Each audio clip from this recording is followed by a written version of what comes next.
Who is he? And they're like, oh, I just bought. I was like, okay, well, this is who you're wearing. This is the shtick. This is what's going on. Now you know. Well, that sounds. Is there any kind of like timeline, or is this very early stages? Very early. It is early stages, but we're hoping to move it fairly quick, and you know, we've got that sequel to get to. Yeah.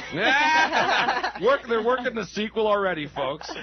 All right, shall we get to some of these emails? Absolutely. And stuff This is, here? of course, a rare opportunity for our fans and your fans to be able to talk to you, and that's what we do. So let's connect you. John Pollock, we're going to the phones, and where should we go first? Well, we'll start off with Brittany on line number 2. The fact we're getting a female caller tells us. Oh, but all the something. email feedback is primarily female. Lots of them. Oh, yeah. Crazy. So it's good. It's good. So let's go to Brittany. Hey, Brittany. Yes, this is Brittany. Okay, what's your question for Trish and Amy? I have a question. I've been wanting to wrestle ever since I seen the two of you wrestle, and everybody keeps telling me that I'm too little and I can't do it. But when I see Ray wrestle, and I'm bigger, a little bigger, taller than Ray, it don't make no sense to me. How tall are you? I wonder your opinion on it. I'm 5'1", and I weigh about 140 pounds. So things might hurt a little bit more here and there, but no, there's not really like I mean, I think that comes into play a little bit more with the men. Maybe. Yeah, size is more of an issue with the guys for sure. Yeah. Yes. I'm little. I'm just a little. I don't think there's anyone too much, you know, right now that's wrestling that's that big. I mean, a couple inches here and there is not going to matter. Awesome Kong would be the only one I could think of. Well, yeah. Or their newest signing. Did you see that really large woman that they just signed? Rosie Lotalo. Yeah. Holy. Yeah, she's been fired, though, since. Oh, is this true? Yeah, she was just let go about a week ago. Okay, good. So, she was too big. She was too big. So you can't be too small, but apparently you can be too big. Let's go to an email question here. We're going to do our first one. Stephanie from Winnipeg writes in. She says, since you've both retired, there have been significant decline in the women's division, coupled with the recent releases of, Serena, Savannah, Maria, Mickie James. What do you think needs to change in the current philosophy in Stamford to give the ladies that are left a fighting chance? Okay. Who wants to take this one? I mean, we both have, our opinions on that. Go ahead. You'd like to... What was the end of the question? What was it? What has to change in Stamford to give the ladies a fighting chance? In Stamford? I don't know that it's in Stamford that really... anything. I mean, I think these girls maybe do some research, maybe, in addition to bikini modeling, maybe. Okay. Watch some, but wouldn't it more so some VHS tapes, maybe. Would it be that, or would it be a hiring practice? No, it definitely.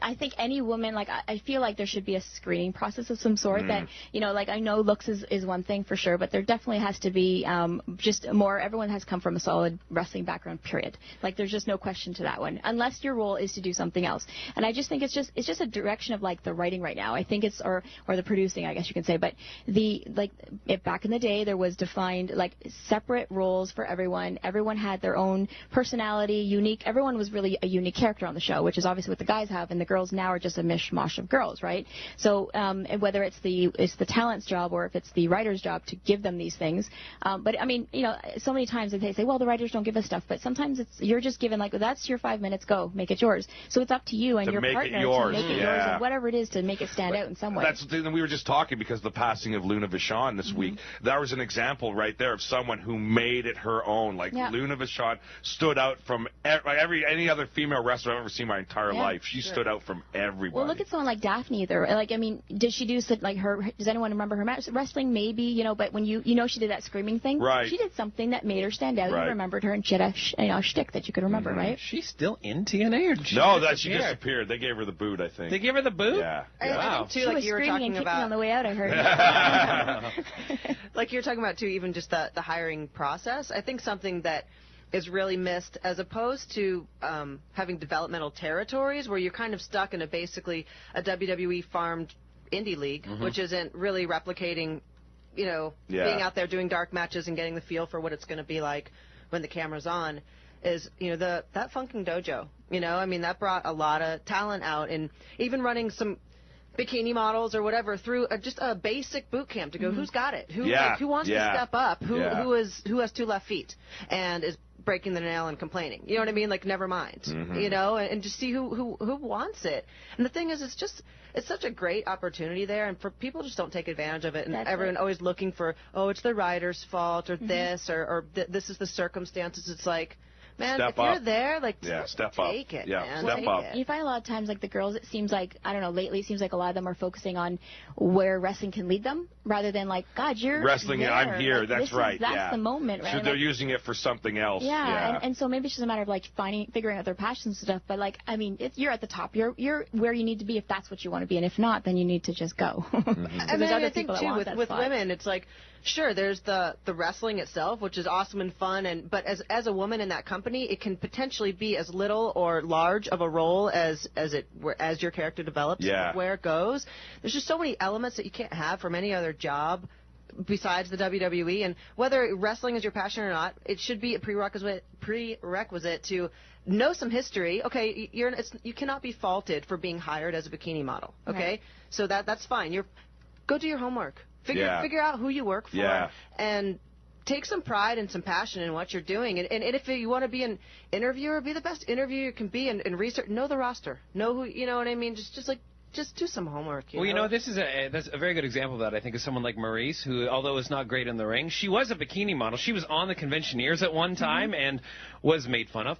But then did the diva search, and then after that just developed that character, that character's snobby awesome. character. Yeah, the really character's a strong awesome. character. Yeah, it wasn't like they went up to them and said, "We want you to every time put your hand up." Yeah, like that's this. right. Her. Exactly. Yeah, exactly. Yeah. Let's go back to the phones, John. Where are we headed? We're going to Los Angeles with Chris on line number 3. Line number 3. Hey, Chris, what's your question? Oh, hey, what's up, guys? Hello. Hey, Amy. Hey, Trish. Hey. Hello.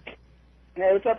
The question I have for you guys is, you guys both, seem to be able to retire early, while you guys are still relatively young, and leave the business and not really depend on it. You come and go as you please. How hard is that for why do you think it's so hard for some wrestlers to do, and how have y'all been so successful outside of the wrestling business, with your projects? Because it's obvious now to me that both of you guys don't really need, Vince or the WWE anymore, but you guys come back when time permits, and I commend anybody that can leave, without being a slave to the business.